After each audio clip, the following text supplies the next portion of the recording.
Hai semua, aku Anindita Alika Radia, siswa kelas 11 jurusan Teknik Jaringan Komputer dan Telekomunikasi atau 11 TJKT 2. Nah, pada video kali ini aku akan menjelaskan mengenai accessing command line pada VirtualBox.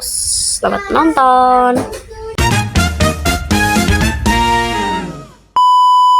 Oke, jadi kita sudah sampai ke video ke-8 yaitu accessing command line.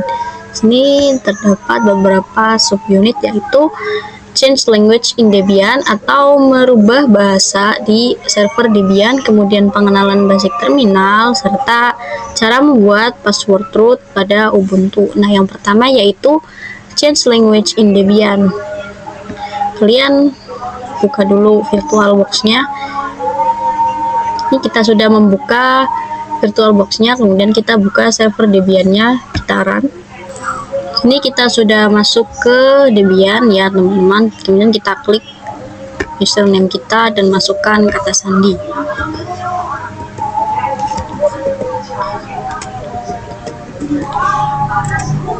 Nah, di sini bisa kita lihat bahwa tampilan dari Debian kita itu masih menggunakan bahasa Indonesia karena saat proses instalasi kemarin kita memilih bahasa Indonesia. Di sini bisa dilihat ada tulisan ketik untuk mencari, dimana kalau pakai bahasa Inggris di sini tulisannya itu mungkin akan klik to search. Di sini juga tulisannya activities, kemudian tanggalnya juga akan diawali dengan bulan. Jadi tulisannya itu Agustus 3. Nah, di sini caranya untuk mengganti dari bahasa tampilannya kita bisa cari di terminal terlebih dahulu. Kita membuka terminal.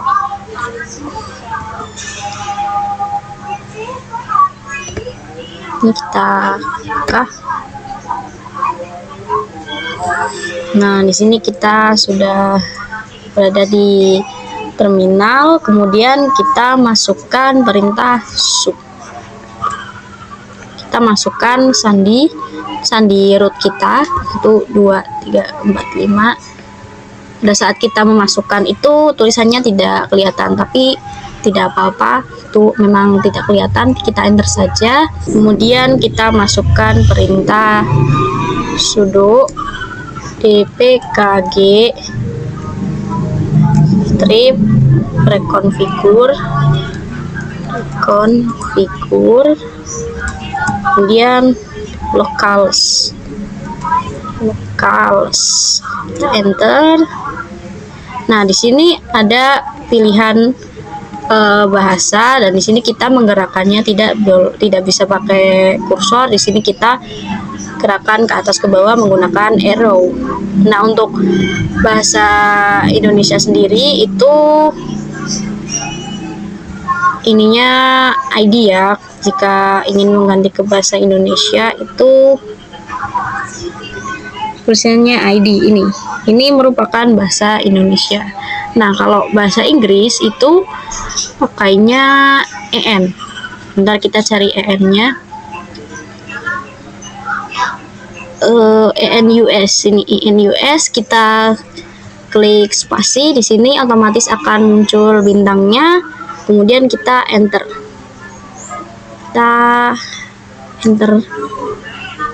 Sini kita tunggu sampai selesai. This might take a while. Sini kita sudah selesai ya.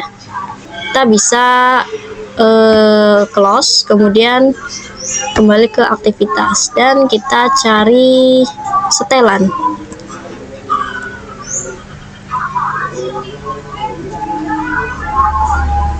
Namanya bukan setelan, apa ya? Pengaturan. Nah, ya namanya pengaturan ternyata.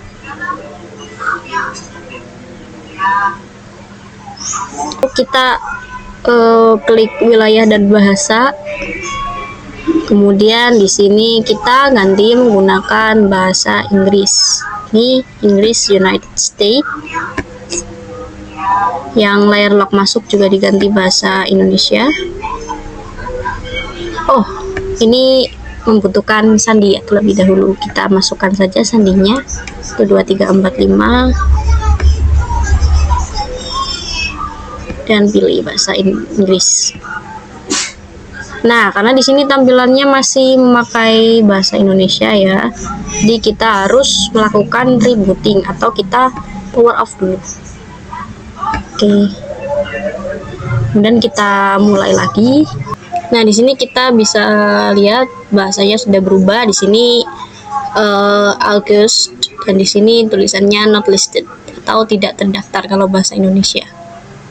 Terus kita masukkan password untuk mengecek apakah di dalamnya juga sudah berubah bahasa Inggris. Nah, di sini kita akan disuguhkan dengan pilihan, yaitu untuk hilang pilihannya, untuk mengubah nama file-filenya menjadi bahasa Inggris. Misalkan desktop jadi desktop, unduhan jadi download, terus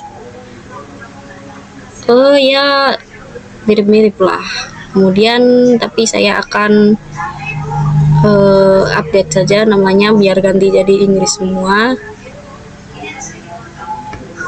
Ask me this live dan update. Nah, di sini sudah tampilannya sudah Inggris ya. Ini ada activities, terus type to search ya, sudah Inggris. Kemudian kita akan masuk ke pembahasan kedua, yaitu pengenalan basic terminal. Nah, apa sih basic terminal itu? Jadi, basic terminal itu merupakan suatu konfigurasi dasar atau perintah layar yang sangat sering digunakan pada OS Linux.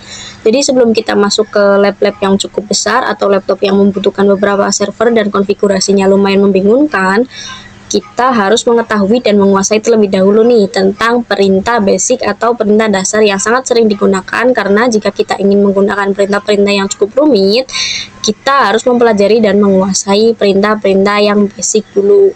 Misalnya ini kan terdapat tulisan Anindita @nindi, kemudian terdapat lambang ini merupakan lambang tilt, namanya lambang tilt atau lambang melengkung ini.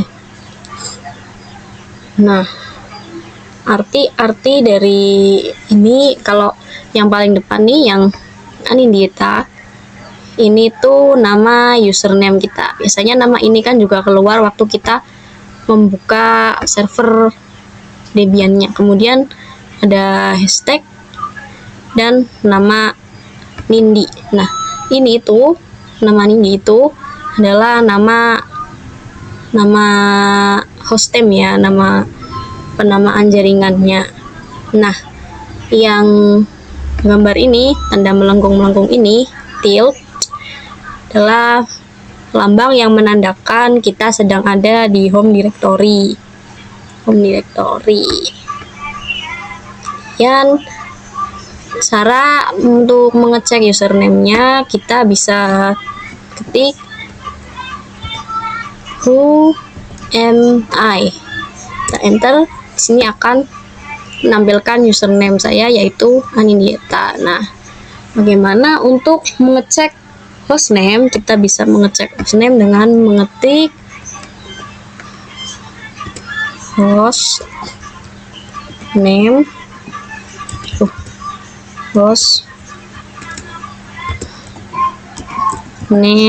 ctl, kita enter. Nah, di sini muncul informasi seperti static hostname, icon name, kemudian chassis, machine ID, boot ID, virtualization, operating system, dan lain-lain. Nah, di sini karena saya menggunakan software yaitu VM, maka chassisnya VM. Tapi jika kalian mendownload langsung di laptop, maka mungkin chassisnya akan berbeda. Di sini kita hardware modelnya juga VirtualBox karena kita menggunakan VirtualBox. Kita clear untuk menghilangkan tulisan ini biar kosong. Nah, sudah. Nah, bagaimana cara mengecek posisi kita sekarang? Kita bisa ketik pwd. Nah, di sini kita sedang berada di home directory ya, berada di home directory. Kemudian cara untuk masuk ke direktori lain. Di sini saya akan masuk ke direktori root. Kita bisa ketik cd spasi /etc, enter. Nah, di sini kita sudah tidak menggunakan lengkungan-lengkungan ini lagi ya. Kemudian kita masukkan. Nah, ini cara kembali ke direktori sebelumnya, yaitu kita bisa mengetik cd /home /home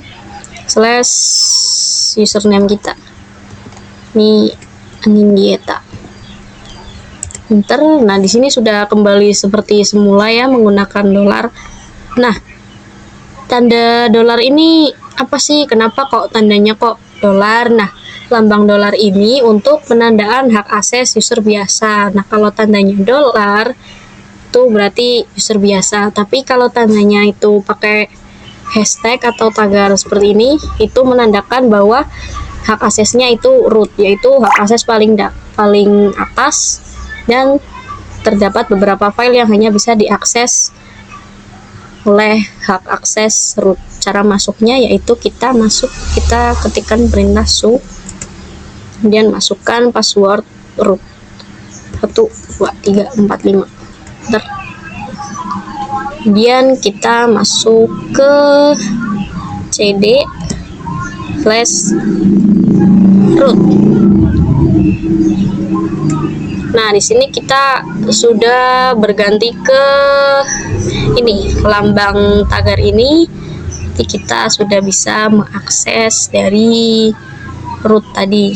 Kita bisa cek posisi kita di PWD, kan kita sudah masuk ke root, teman-teman. Nah, bagaimana untuk cara keluar dan mengembalikannya ke mode seperti biasanya? Kita bisa klik exit, maka ini akan kembali seperti biasanya lagi.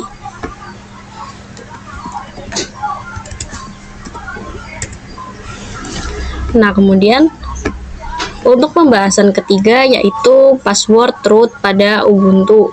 Ini kita berbeda dengan Debian. Kalau di Ubuntu itu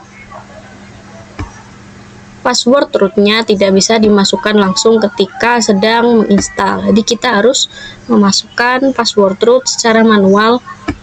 Ini kita bisa start Ubuntunya. Nah, cara untuk memasukkan password root atau menambah rootnya, kita harus memasukkan perintah sudo passwd kemudian root, enter. Sini kita masukkan password yang biasa kita masukkan terlebih dahulu. Saat login kita masukkan password 12345, enter. Nah, di sini kita akan membuat password baru untuk root yang tadi. Di sini kita membuatnya bebas, boleh sama, boleh beda seperti password login, tapi saya sama saja biar mudah diingat, 2345. Kemudian kita disuruh untuk mengetik ulang passwordnya 12345, enter. Nah, password updated successfully. Jadi di sini kita sudah bisa mengakses root seperti tadi di Debian. Kita akan coba untuk mengakses root. 12345. Nah, di sini kita sudah bisa ke home directory yang lain ya. Klik cd /root. Nah, di sini kita sudah masuk ke root ya, sini pwd. Kita sudah ada di home directory root. Kemudian kita exit untuk mengembalikan ke semula. Di sini sudah. Jadi sekian dulu untuk pembahasan video kali ini. Selamat menonton. Terima kasih sudah menonton.